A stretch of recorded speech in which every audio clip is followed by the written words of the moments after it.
Welcome back to another episode of the Emotional Mastery Podcast. This week, I'm going to talk about shadow work because it's something I've been really diving into over the last. I'm always cycling through shadow work, let's be honest. I'll get into more specifics of in my chart why that is. But it's felt very different recently. And I think it's probably mostly my perspective on it and the way I'm approaching it. But I wanted to come this morning and really have that conversation here because, again, it's something that I've been moving through more deeply, powerfully, intentionally, and feeling more empowered in doing it recently because I feel like so often I take things so seriously. It can be really challenging for me a lot of times to zoom out, to have that higher perspective, but I've been getting so much better at it lately. And if you're watching on YouTube, I am just having my morning coffee. The podcast will have my swallows edited out, but apologies for those on YouTube. But yeah, I've just been really thinking about it lately and moving through it. And I'm reading a book called Hades Moon. Um, it is by Judy Hall. And I have always been very aware in my chart where one of the first things I learned or somebody told me was like, my moon is square Pluto. And I was like, okay, cool. Sounds intense. Don't really understand what that is. But of course, like through the years that I've learned astrology, I've always been aware of it, but I've never necessarily just focused on that aspect alone. And I feel like that's sort of what I'm doing lately is I'm really, really digging into that aspect. Uranus has been calling me too.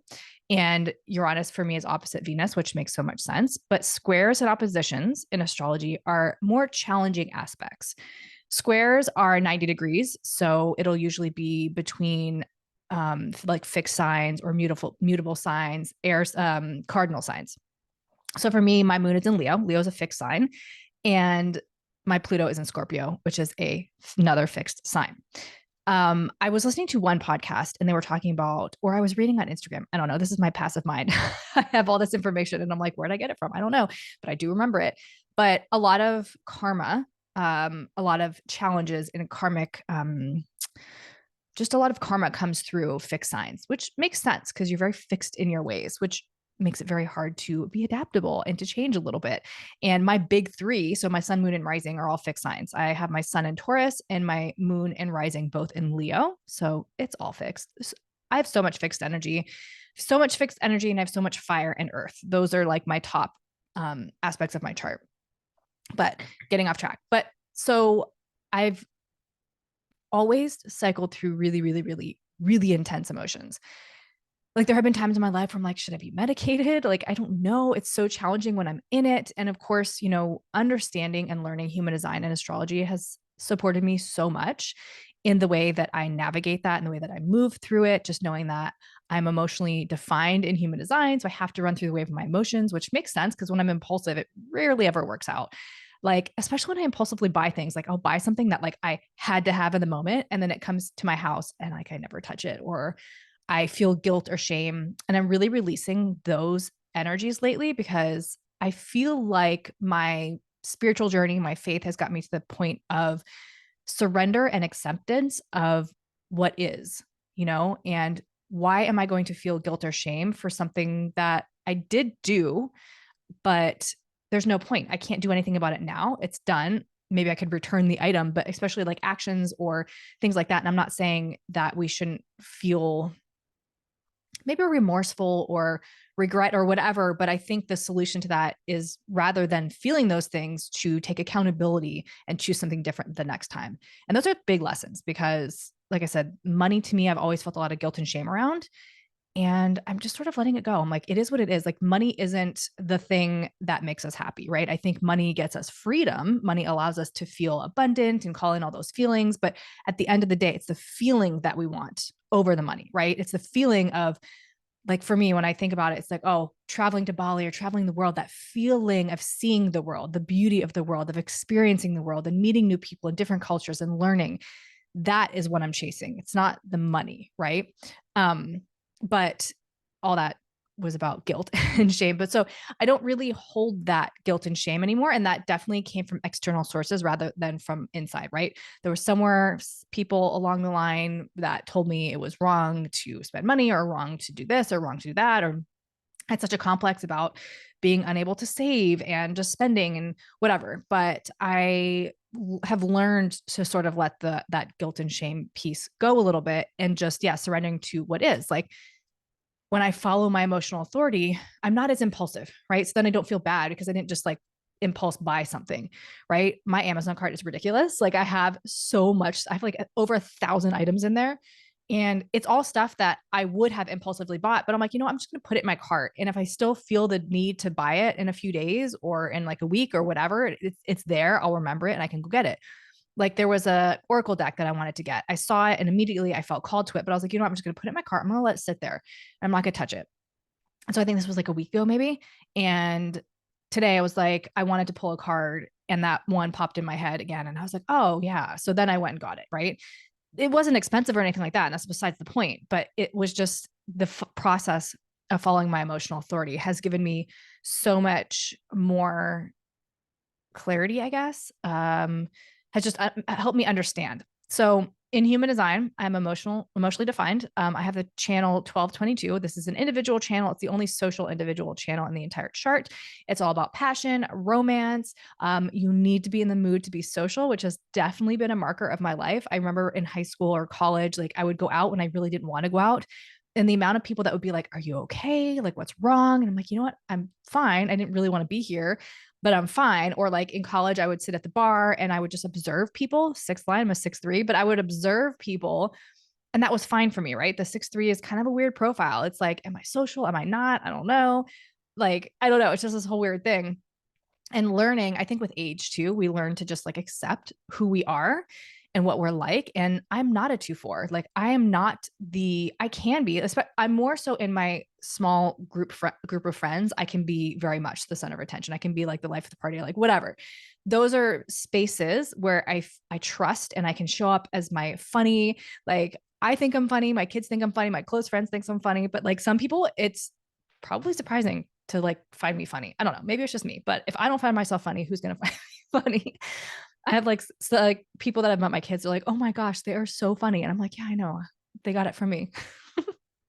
but I think like some people only experience the observer, very serious side of me. And so they don't get to see like the goofy, silly part of me. And with the Pluto aspect to my moon, I think so often things can be so serious. And I really feel like I've let that go more so lately because if you are a third line of any kind, like 6'3", 1'3", 3'5", 3'6", you're gonna have like humor is just sort of you have to have humor, right? We have to find things funny because if we don't, it would be so unbelievably serious. Like it would be depressing.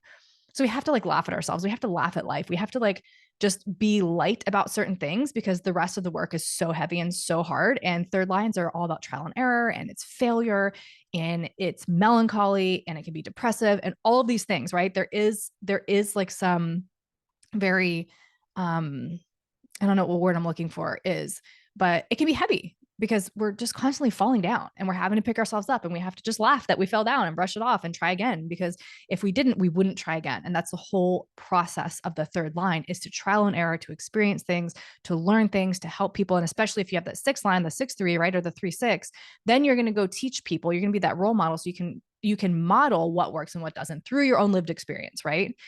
But so back to my chart, I am so 6'3" is my profile. I'm emotional. And again, that 1222 is my defined channel that makes me a manifesting generator. So that's from the solar plexus to the throat. So I'm literally here to articulate and communicate and express the emotions that are coming through me. My unconscious sun is in gate 30, which is the most feeling. It's the gate of feelings, the clinging fire of the, like it's in Pisces. And so, or Aquarius. It's Aquarius. Pretty sure it's Aquarius. Yeah. I'm trying to remember in my mind.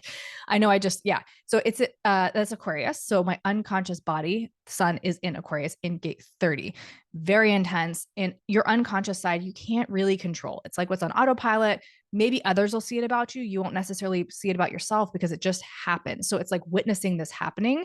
So my unconscious or my conscious mind perceives me as one way and then my body responds in a different way. And the whole purpose of the unconscious side is your body, how to nourish your body, how to operate according to your body. And that's why strategy and authority is so important, because when you can operate according to your strategy and authority, everything sort of falls into place. In Holistic Human Design Academy, we go through obviously human design and astrology, but we really touch on the body because I think it's such an important piece, because we are here to experience life through these vessels, through this physical body. We chose to come here in this body to experience, pleasure, pain, everything. And so I think it's so important to connect with that and understand the messages that it's telling you. And I am revamping the shadow part of it, the shadow module, because I've just been like what this episode is about, going through shadows in a really different way. But to get back to human design in my chart, so 6-3 emotional manifesting generator, 1222 unconscious sun in gate 30. And then cognition is sort of like your superpower, like the little spidey sense, right? And there's different types of cognition. Mine is feeling. So when I first learned human design, I resonated really strongly with being an emotional authority. Like it made sense. I always rode the wave of my emotion. My life was marked by my emotions. I've always been up and down. My family, who is all unemotional, has always kind of had that thing of like, oh, what moods were Shellen? Oscar the Grouch, slept with the head on the ground, whatever. So I kind of like held the shame around just being emotional. I thought I was wrong because I was like, nobody else is as emotional as I am. Like, am I just a weirdo? Which I am, but that's okay. But the emotional piece to it. But feeling cognition is where you can literally tap into the energy around you. And I always think about this with my ex. As soon as the garage door would open and I was like within the vicinity of like his aura, I could just feel it. And so I resonated with being emotionally defined. And also I resonated with being an undefined solar plexus. Like I avoided confrontation. And also I have my South Node in Libra. So people pleasing, all that stuff comes from there. I avoided confrontation. I people pleased. I just did whatever so that your emotions, like for you to remain neutral, which really was a selfish act, right? Because it's like I was manipulating the situation so that I would feel good. Because if you felt good, then I would feel good. But then I didn't really feel good because I wasn't really being myself. And that always came out in the end.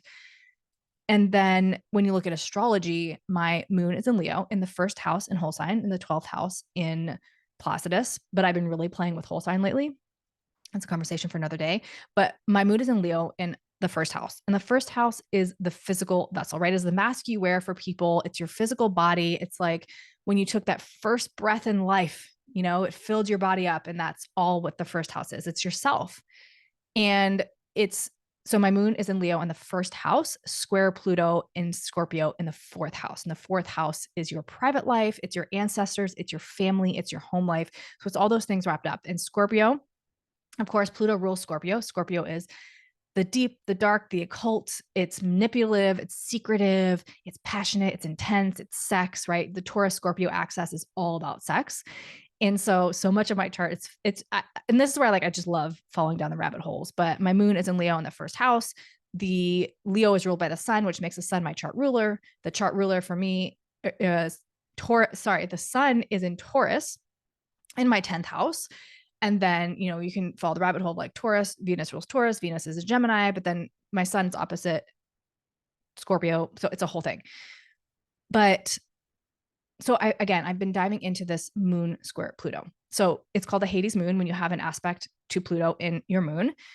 The moon is the archetype of the mother. So it's typically the parental figure or the guardian or whatever influenced you or whatever influence was the most present in your childhood. So whether that be your mom, your dad, a guardian, an aunt, like whatever, typically is what the moon represents. But the moon in itself is the archetype of the mother, right? It's the womb. It's this mother archetype. Whereas Pluto is a little bit, Pluto is Hades. It's the underworld, right? In the book that I'm reading, The Hades Moon, it goes through all the mythology, which I love. It's so fascinating. Sometimes I get lost a little bit because I'm like, there's so many names that I can't pronounce. Like, I don't know who's who and who married whose sibling and had whose child and slept with their child and made another child. It's just the mythology is crazy. but it is really interesting. And so the whole Pluto, Persephone, Demeter, you know, Kronos, Saturn ate all of his children. And it was just like crazy, interesting, fascinating stories. Like if you have not read the mythology around it, it is really, really interesting. So Pluto basically kidnapped and raped Persephone, who is Demeter's daughter. Demeter is basically Mother Gaia, Mama Earth, right? She rules the earth. Pluto is the underworld. So Pluto then took Persephone and then made her his like wife. And there's just the book presents so many different versions. So we think of Pluto, we think of Hades, you know, as like this dark entity, but yet there's the softness towards Persephone and gives her the pomegranate. She goes back up, but she has to come back down. It's really is a beautiful, interesting, dark, deep story. And I think having this Pluto moon, this Hades moon, like I'm always sort of drawn to the taboo. I'm drawn to all that stuff. Plus, I have Jupiter in Pisces in my eighth house, and the eighth house is naturally ruled by Scorpio and Pluto. So then that really further increases or enhances the Plutonian energy in my chart. But understanding that dynamic, that again, the Pluto represents power and control, and the moon represents the mother. So typically when you have this, there is some sort of power dynamics. There's different archetypes of the energy that can be had here. And I'm just going to read some from the book that talks about the different archetypes. Let me get to the front here. But you have, the mythic moon. So the devouring moon. So this is like, we're thinking about the mother, right? The devouring the mother that suffocates her child so much that just like devours it. It's sort of like the Oedipus complex that, you know, they talk about, like specifically mothers and sons. It's like that devouring, like nobody else can have you. And it's this very, again, it is a power and like controlling energy. And then you have the rejecting moon. So this is like the mother that just like rejects her children. It talks a lot about adoption, and it's really interesting dynamic. It's a really, really fascinating book. I'll link it in the show notes if you do have a Hades moon, a Pluto aspect to your moon, and you want to like dive into it. I have not yet finished the book, but I'm almost through. So then you have the rejecting moon, right? This is the rejection, abandonment, alienation. Again, it talks about Hades moon and adoption. And again, that genetic sexual attraction, which is basically the Oedipus complex with mother, son, you know, whatever that is. And then there's the raging moon. So this is like the anger part of it, because Mars also rules Scorpio. So there is a piece to that. And Mars is like, I love the definition or the explanation. So you have the sun, right? And then you have Mercury, which is like the closest to the sun. It moves with fast, and Earth, the moon.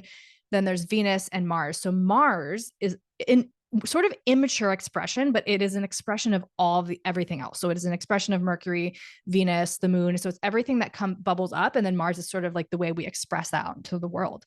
And so, the raging moon, is just another archetype of this moon. So there's a lot of anger that's stored in there, because again, it is Pluto, it is the underworld, it is Hades. But one thing that it talked about too, which was really fascinating, is that when you think about Hades, Pluto, and I'm writing a blog on this too, so I'll hopefully coincide it with the release of this episode. But Pluto, Hades, the underworld, Lucifer, whatever terminology or archetype you want to attach to the underworld, to hell, whatever you want to call it, was cast out from the light. So it all began in the light, right? And so it's sort of this energy of like, I do believe like love is the answer, right? Love can lift us up, but the brighter your light, the darker the dark, right? We have to go through that. And when you have squares, especially a square like Pluto moon, there is going to be a lot of darkness that you encounter. Squares, again, are more internal struggles, where oppositions are the other challenging aspect. Oppositions sort of come to you from outside. So in this example with my Pluto moon, so my moon is square Pluto, this is very internal emotional struggles, suffering, darkness, challenges. There's so much internally that just is so, so challenging. And then in my chart, I have Venus opposite Uranus. So Venus is love, values, relationships, beauty, all these things. Uranus is truth. It's the awakener. It's unpredictability, though. It can shake things up. And so a lot of those challenges come from outside of me. They come from my relationships. So Uranus for me is also in the fifth house. So this is dating. These are like my biggest mirrors, right? But because I think I have such intense aspect to my moon, I allow it to become so big. And so it's just like this huge lesson. And I think what I've discovered, shadow work isn't something that there are more archetypes in here, but I haven't gotten to them.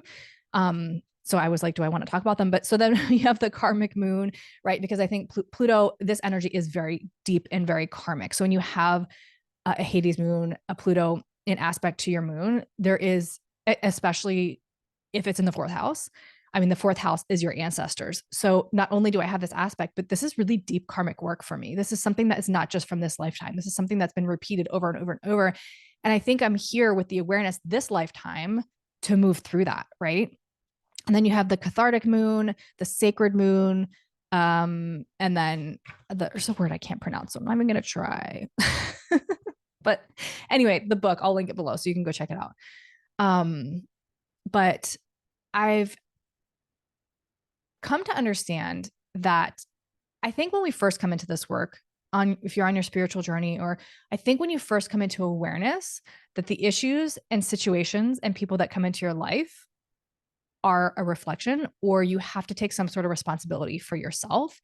Once you begin that, then I think the shadow work becomes, I think a lot of times it's something that we avoid.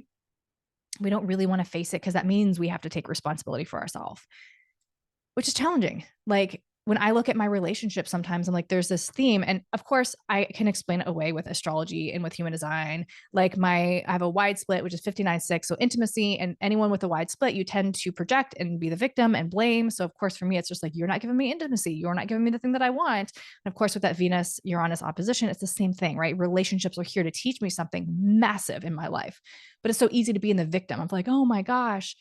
And the thing with human design and astrology is that yes, these are, I'm air quoting, written in the stars, right? But we have willpower, and that is huge for humans, right? We get to choose. Just because your chart says something doesn't mean you're doomed to play it out. It's not a death sentence, right? It's not anything. It's just an awareness. It's a piece of who you are. So your birth chart is, I'm reading a book, Edgar Casey, and I've heard this before and I've always really resonated with this, but he's talking about it too, how the birth chart, I think Rudolf Steiner talks about it.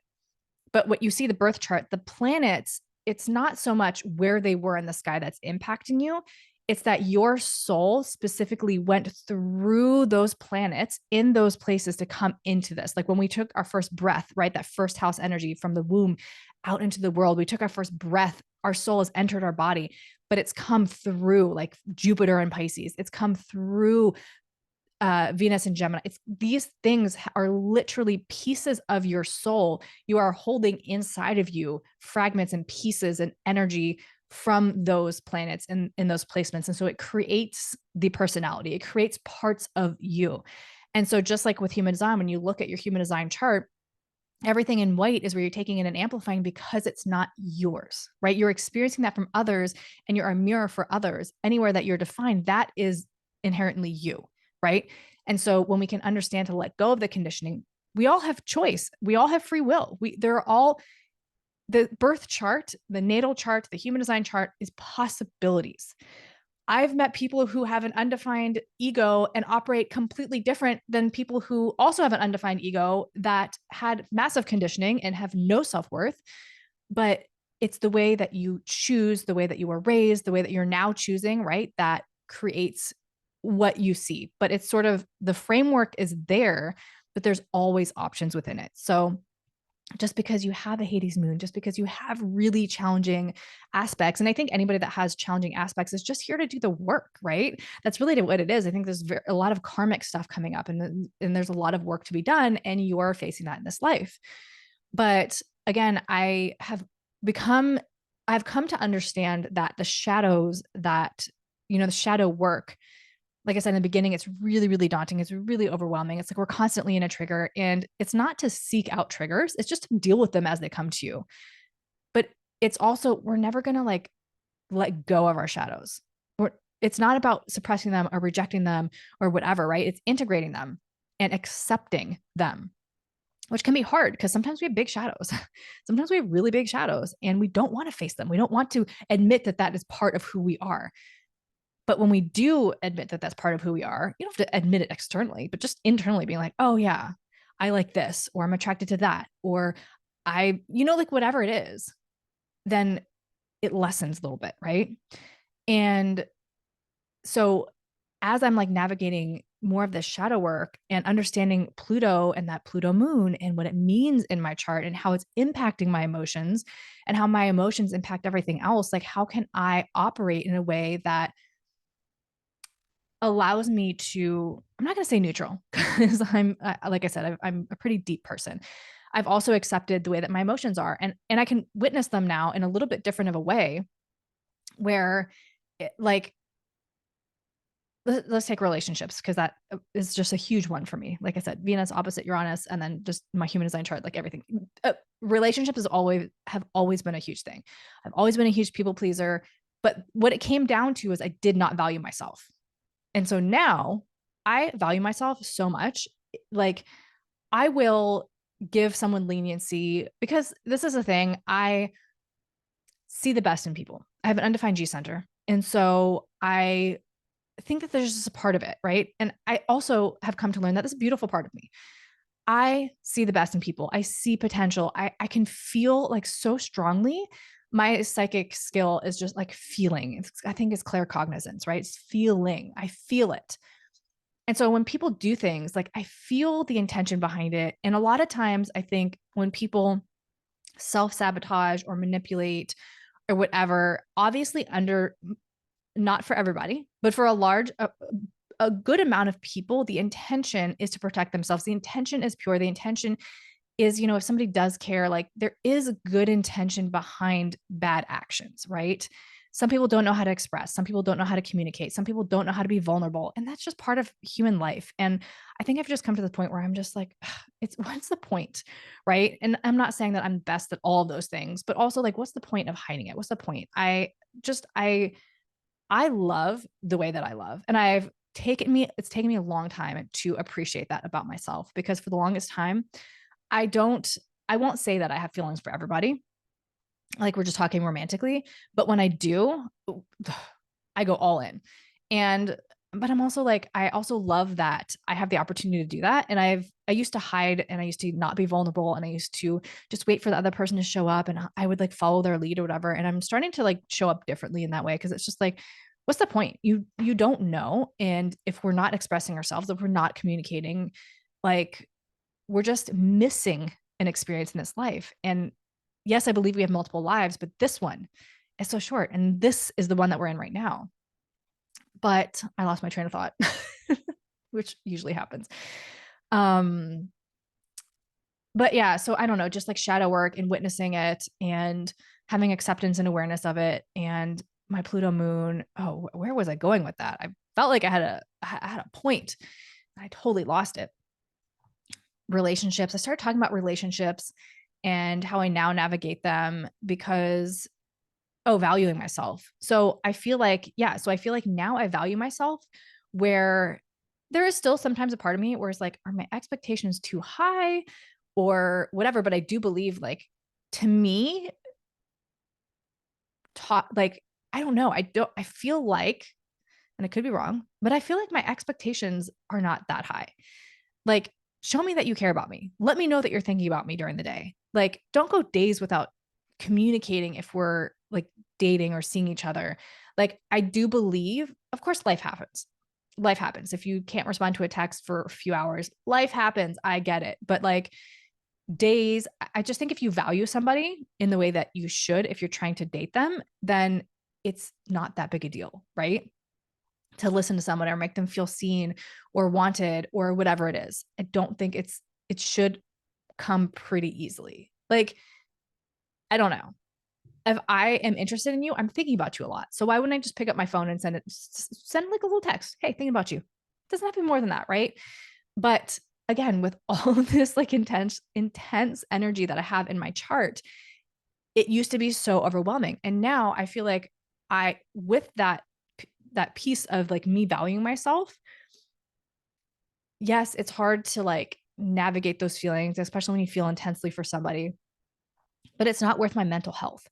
I'm not going to be sitting here like obsessing, which I don't obsess anymore, but this was just the first word that came to mind, but like obsessing over when you're texting me back or if I'm going to hear about you today or like trying to like I don't even have any Virgo energy in my chart. Maybe it's my Mars and Capricorn in my sixth house, which makes so much sense, daily routines. But like sometimes I get like fixated on like, okay, well, they called me the last 2 or 3 nights at like certain amount of time or like whatever time. Like, I guess like that the routine of like when I'm going to hear from you. Excuse me. It's really gross for the YouTube people. But but just like letting it go and letting somebody show you how they feel about you. Because there's like I read something before and somebody's even said it. It's like men, um, what is the analogy? Men, it's visual, right? What they see is what they like or whatever. And then women, it's more what we hear. And I think there's a point where men can just like bullshit because I think that that's what you want to hear. And I think with age, we come to believe, and not even necessarily with age. I think some people don't lean into that. Some people, some women, or identifying the feminine, right? But the feminine is all about receiving and being open to. And so I think there's a whole conversation that needs to be had just on the feminine and masculine, which will be coming out. I did have a conversation with somebody on the podcast about the feminine and the masculine, which is so important. And but it's like we're here to be open and to receive. And the masculine energy is more action. They want to do, they want to provide. And so it's like in allowing that. And I think what happens is this dynamic between the masculine and the feminine can get a little bit muddled. Everybody has both within them, right? Um, but when you're trying to lean into the feminine, it's just a different energy of like being open and receiving. And I think just like allowing that and having value for yourself and trusting more what people show you than what they say. Because a man can say the same thing. And I'm just saying man, just because that's what I personally date and I'm interested in. But whatever it is, whatever you are interested, whatever you're pursuing, they can so easily say something over and over and over and over. But without actions behind it, it's all bullshit. It's all words. Like it doesn't matter. So I will trust your words, 2 times. And if you're not following up with actions, then I call bullshit. Like I'm just not here for it anymore. And I used to make excuses because, like I said before, like I could feel people's intentions sometimes. And I think a lot of times in the moment, like we're probably like, yeah, sure. I really want to do that. I'm here. I'm in your energy and I feel like I want to see you again, or I feel this way and I want to do this. But the words mean nothing if you're not following it up with actions. And again, like I used to excuse it so much, be like, oh well, next time, oh well, next time. And I think too, because and this is another huge lesson in life, right? Just because of the way you perceive something, not everybody perceives the way that you perceive. Not everybody is going to operate the way that you operate. Not everybody is going to see the world in the way that you see the world. They're different people, different energy, different expectations, different experiences, different everything. We cannot assume people are going to interact and show up the way that we do. It doesn't work that way.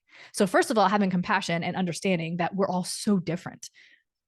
And the way that you intend something isn't the way that somebody else intends something. And just because somebody doesn't work the same way that you do doesn't mean they don't care.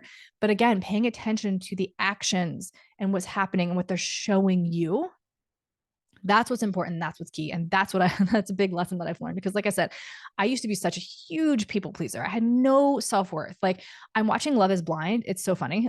Like, I don't even know why I got into this show, but anyway, I'm watching Love is Blind and I feel like I see so much the trauma and the patterns and the victim and the blaming. And it's like when people argue on there and I'm like, oh my gosh, sweet. Like you are so like, there's so much insecurity and there's so much low self-worth. Like I was watching one couple, I don't remember their name, and I was watching them fight. And of course, I'm not judging because I've been in awful relationships before where people treated me like shit.